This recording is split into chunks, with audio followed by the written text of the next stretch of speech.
Pre monsoon ప్రభావంతో వర్షాలే కాదు ముందస్తు వరద కూడా కృష్ణా బేసిన్ని తాకింది. దీంతో కృష్ణా బేసిన్లో గతంలో ఎన్నడూ లేని విధంగా అంటే దాదాపు 2 దశాబ్దాల తర్వాత మొదటిసారిగా మే నెలలో కృష్ణా బేసిన్ వరద తాకింది. మనం ప్రస్తుతం జూరాల ప్రాజెక్ట్ దగ్గర ఉన్నాం. మే 30వ తేదీనే జూరాల ప్రాజెక్ట్ నుంచి స్పిల్వే ద్వారా అట్లాగే పవర్ జనరేషన్ కూడా సైమల్టేనియస్గా 2 రికార్డు స్థాయిలో ప్రారంభం కావడం అనేది ఒక అడ్వాన్స్ స్టేజ్గా మనం చెప్పవచ్చు. కృష్ణా బేసిన్లో మొట్టమొదటి ప్రాజెక్టు తెలంగాణ ప్రాంతంలో జూరాల ప్రాజెక్టు, ఆ తర్వాత శ్రీశైలం తర్వాత నాగార్జున సాగర్ పులిచింతల వరకు తెలంగాణ ప్రాంతంలో కృష్ణా బేసిన్ ఉంటుంది. ఈ ప్రాంతం అంతా కూడా కృష్ణా బేసిన్లో వరద ప్రవాహం మొదలు కావాలంటే జూరాల ప్రాజెక్ట్ నుంచి ఆ వరద ప్రవాహం మొదలవుతుంది. సో ఒక్కటే రోజే దాదాపు 1,00,000 క్యూసెక్కుల పైగా వరద ప్రవాహం రావడంతో 10 నుంచి 12 స్పిల్వే గేట్ల ద్వారా నీటిని విడుదల చేయడంతో పాటు హైడల్ పవర్ జనరేషన్ కూడా మొదలైంది.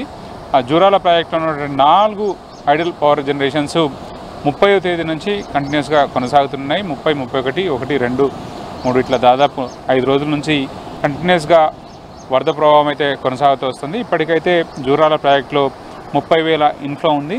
అదే మేరలో కూడా అవుట్ఫ్లో కొనసాగుతూ వస్తుంది. జూరాలలో ఉన్నటువంటి లోయర్ జూరాల, అప్పర్ జూరాల ఈ 2 హైడల్ పవర్ జనరేషన్లో కూడా నిరంతరంగా ఉన్నటువంటి 6 యూనిట్లు ఉంటే కేవలం 4 యూనిట్లలో పవర్ జనరేషన్ జరుగుతూ ఉంది. ఇంకా మిగతా 2 యూనిట్స్ ప్రారంభం కాలేదు. సో ఆ మిగతా యూనిట్స్ ప్రారంభం కావాలంటే ఇంకా ఎగువ నుంచి వరద రావాల్సిన అవసరం ఉంది. యూజువల్గానైతే ప్రతి సంవత్సరం ప్రతి ఏడాది ఆగస్టు, సెప్టెంబర్ మాసాల్లో కానీ జూరాలకు వరద తాకే పరిస్థితులు దాదాపుగా గడిచిన కొన్నేళ్ళుగా కనిపిస్తూ ఉంది. సో అడ్వాన్స్గా మే నెలలోనే వరద రావడం అనేది ఒక శుభసూచకంగా భావిస్తున్నారు.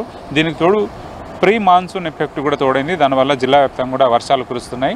దీనికి తోడు జూరాల ప్రాజెక్టులో నిన్న మొన్నటి దాకా బోసిపోయి వెలవెలబోయిస్తున్నటువంటి వాతావరణం మనకు క్లియర్గా ఇక్కడ జూరాల్లో కనిపించింది. కాకపోతే ఇప్పుడు పరిస్థితులు అందుకు భిన్నంగా ఉన్నాయి. ఎగువ నుంచి వస్తున్నటువంటి వరద ప్రవాహంతో జూరాల ఒకసారిగా కలకల్లాడుతుందని చెప్పవచ్చు. ఒక నిండుకుండలా మారింది. దాని నుంచి ప్రస్తుతానికైతే స్పిల్వే గేట్లన్నింటినీ కూడా మూసివేశారు. కేవలం పవర్ జనరేషన్ మాత్రమే జరుగుతుంది. ఆ పవర్ జనరేషన్ కూడా 4 యూనిట్లో జరుగుతుంది. సైమల్టేనియస్గా 324x7 24 గంటలు కూడా పవర్ జనరేషన్ జరుగుతుంది. ఇది గత సీజన్లోనే రికార్డు స్థాయిలో పవర్ జనరేషన్ జరిగింది. సేమ్ ఈసారి కూడా అదే పవర్ జనరేషన్ జరుగుతుందని ఒక ఆశాభావం అయితే ఖచ్చితంగా వాతావరణ పరిస్థితుల వల్ల మనకు స్పష్టంగా కనిపిస్తుంది.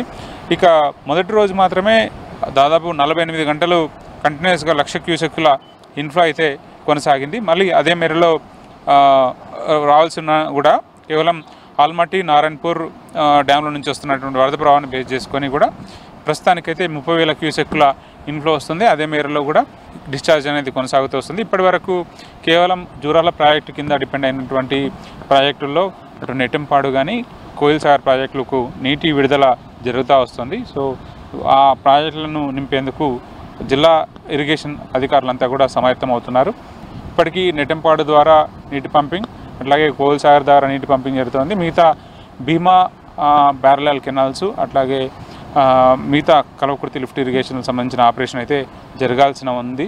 సో వచ్చే వరదను బేస్ చేసుకొని మిగతా అధికారులు స్పిల్వే ద్వారా నీటిని విడుదల చేయడం, మిగతా పవర్ జనరేషన్ కూడా పెంచే అవకాశం అయితే స్పష్టంగా కనిపిస్తుంది. దీంతోపాటు జూరాల ప్రాజెక్ట్ దగ్గర ఉన్నటువంటి left main canal, right main canal కూడా ఇంకా ఆపరేషన్ జరగలేదు. సో ఒకవేళ అవి ఆపరేట్ అయితే ఇంకా ఆయకట్టుకు కూడా నీరు వచ్చే అవకాశం ఉంటుంది. అడ్వాన్స్గా కూడా రైతులకు ఒక ఎండాకాలంలో విపరీతమైనటువంటి ఎండల ప్రభావంతో గ్రౌండ్ వాటర్ కూడా తగ్గింది. కాబట్టి ఇప్పుడు జిల్లాలో వర్షాలు సానుకూలంగా పడడంతో పాటు వస్తున్నటువంటి వరద ఒక పాజిటివ్ వైబ్స్ని, పాజిటివ్ ఎనర్జీని పాలమూరు జిల్లా రైతులో క్రియేట్ చేస్తుందని చెప్పి స్పష్టంగా చెప్పవచ్చు.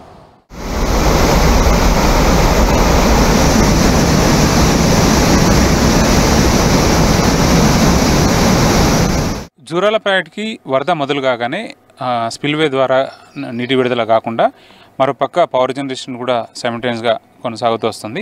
ప్రస్తుతం మనం జూరాల దగ్గర ఉన్నటువంటి ఈ అప్పర్ జూరాల ప్రాజెక్ట్ చూస్తున్నాం. ఇక్కడ నుంచి అప్పర్ జూరాల ప్రాజెక్టులో 6 యూనిట్స్ ఉన్నాయి. ప్రతి యూనిట్ కూడా ఒక్కొక్కటి 39 మెగావాట్ల విద్యుత్ ఉత్పత్తి సామర్థ్యం కలిగినటువంటి పవర్ జనరేషన్ యూనిట్స్ ఉంటాయి.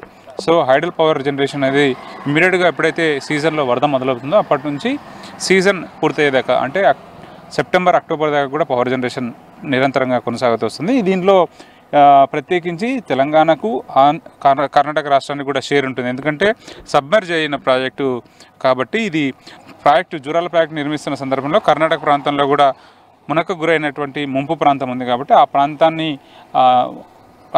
నష్టపరిహారం చెల్లించే సందర్భంలో జరిగినటువంటి అగ్రిమెంట్స్ బేస్ చేసుకొని కర్ణాటక ప్రభుత్వానికి ఇక్కడ జరుగుతున్న పవర్ జనరేషన్లో కూడా వాటా ఉంటుంది కాబట్టి సో 50-50 షేర్ అనేది ఉంటుంది కాబట్టి ఆ పవర్ జనరేషన్లో కూడా కర్ణాటక ప్రభుత్వానికి సంబంధించి వాటా ఉంటుంది. సో ఇప్పుడైతే కేవలం ఇక్కడ 6 యూనిట్లు ఉంటే కేవలం 4 యూనిట్లు మాత్రం పవర్ జనరేషన్ జరుగుతుంది. పూర్తి స్థాయిలో ఇంకా పవర్ జనరేషన్ స్టార్ట్ కాలేదు. వస్తున్నటువంటి వరదను బేస్ చేసుకొని అక్కడ పవర్ జనరేషన్ కొనసాగుతుంది. ఈ ప్రస్తుతానికైతే కేవలం 28,000 క్యూసెక్ల ఇన్ఫ్లో మాత్రమే వస్తుంది. ఇంకా వరద పెరిగితే దాదాపు మరో 12,000 క్యూసెక్లు పెరిగితే మాత్రం ఇంకా మిగతా 2 యూనిట్స్ కూడా ఫంక్షనింగ్ జరిగే అవకాశం ఉంది. దీంతోపాటు దీనికి కింది భాగంలో దిగువ భాగంలో lower Jurala hider power generation కూడా ఉంటుంది. సో 2 యూనిట్లో 2 స్టేషన్లో హైడర్ పవర్ జనరేషన్ అనేది కొనసాగుతూ వస్తుంది. ఇది నిరంతరంగా కొనసాగుతుంది. వరద మొదలు కావడం అనేది జూలై మాసంలో మొదలయ్యే వరద అడ్వాన్స్గా మొదలు కావడం అనేది దానివల్ల పవర్ జనరేషన్ కూడా కొంత అడ్వాన్స్గా స్టార్ట్ అయిందని చెప్పవచ్చు.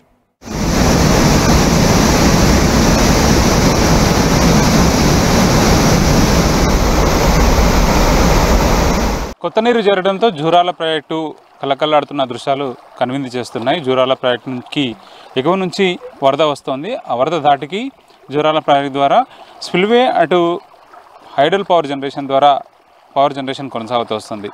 దాదాపు 20 సంవత్సరాల తర్వాత జూరాలకు అత్యంత ముందు స్థాయిలో వరద రావడం అనేది రికార్డ్స్గా చెప్పవచ్చు మనకి. ఎందుకంటే దాదాపు 20 సంవత్సరాల క్రితం ఇట్లాంటి వరద మే నెలలో తాకింది. మనకు మే 30 తారీఖు నుంచే జూరాల ప్రాజెక్టుకి వరద మొదలైందని చెప్పుకోవచ్చు.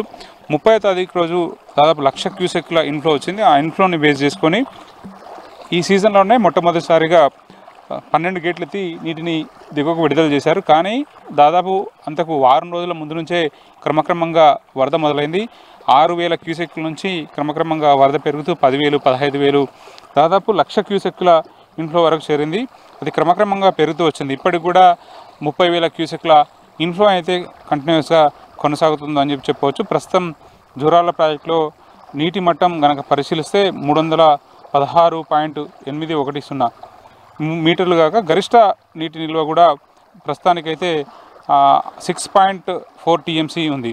సో ఇన్ఫ్లో కూడా దాదాపు 30,000 క్యూసెక్ల ఇన్ఫ్లో వస్తుంది. క్రమక్రమంగా వస్తున్నటువంటి వరదను బేస్ చేసుకుని హైడల్ పవర్ జనరేషన్ అయితే ప్రస్తుతం కొనసాగుతూ వస్తున్నారు. ఎంటైర్ కృష్ణా బేసిన్లోనే మొట్టమొదటిగా హైడల్ పవర్ జనరేషన్ చేసినటువంటి ప్రాజెక్టు జూరాల ప్రాజెక్టు అని చెప్పవచ్చు. జూరాల ప్రాజెక్టు కింద ఉన్నటువంటి ఈ లిఫ్ట్ ఇరిగేషన్ స్కీమ్లు కోయిల్ సాగర్ కానీ అట్లాగే నెట్టంపాడు కూడా నీటి విడుదల మొదలైంది. కృష్ణాతో పాటు భీమా నదుల నుంచి కూడా ఇన్ఫ్లో వస్తుంది. ఆ వరద ప్రవాహాన్ని బేస్ చేసుకొని నీటిని డిశ్చార్జ్ చేయడం అట్లాగే పవర్ జనరేషన్ అనేది కొనసాగుతూ వస్తుంది. మనం ఈ కృష్ణా బేసిన్లో ఉన్నటువంటి ప్రాజెక్టుల స్టేటస్ కనుక పరిశీలిస్తే ఈ సీజన్లో ఎట్లాంటి వరద మొదలైంది, ఏ ప్రాజెక్టులో ప్రస్తుతం నీటి నిల్వ ఏ మేరలో ఉంది, గతేడాది ఈ టైం వరకు ఆ ప్రాజెక్టులో ఎట్లాంటి నీటి నిల్వ ఉండేది అనేది మనం తెలుసుకునే ప్రయత్నం చేద్దాం. మొట్టమొదటిగా కృష్ణా బేసిన్లో అటు కర్ణాటక నుంచి మొదలైతే ఆల్మట్టి, నారాయణపూర్, ఉజ్జయిని, తర్వాత తెలంగాణలోకి ఎంటర్ అయ్యేది జూరాల ప్రాజెక్టు నుంచి జూరాల, తుంగభద్ర, శ్రీశైలం, నాగార్జున సాగర్, పులిచింతల, కృష్ణా డెల్టా వరకు అంటే ఆంధ్రప్రదేశ్ రాష్ట్రం వరకు కృష్ణా బేసిన్లో ప్రస్తుతం ఉన్నటువంటి నీటి నిల్వ అట్లాగే గత ఏడాది ఈ టైం వరకు ఎట్లాంటి నీటి నిల్వ ఉండేది అనేది మనం తెలుసుకునే ప్రయత్నం చేస్తున్న సందర్భంలో కనుక పరిశీలిస్తే ఆల్మట్టిలో పూర్తి స్థాయి FIRలు కనుక పరిశీలిస్తే 1,705 ఫీట్స్ ఉంటుంది.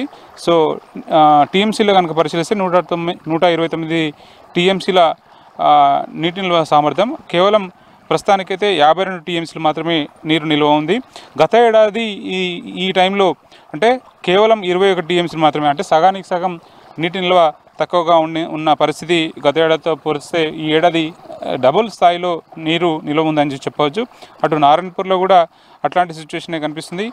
ఆ ప్రాజెక్టులో లైవ్ ప్రస్తుతానికి ఉన్నటువంటి నీటి నిల్వ 25 TMCలు అయితే అందులో మనకు క్లియర్గా లాస్ట్ ఇయర్లో కేవలం 18 TMC మాత్రమే నిల్వ ఉందని చెప్పవచ్చు.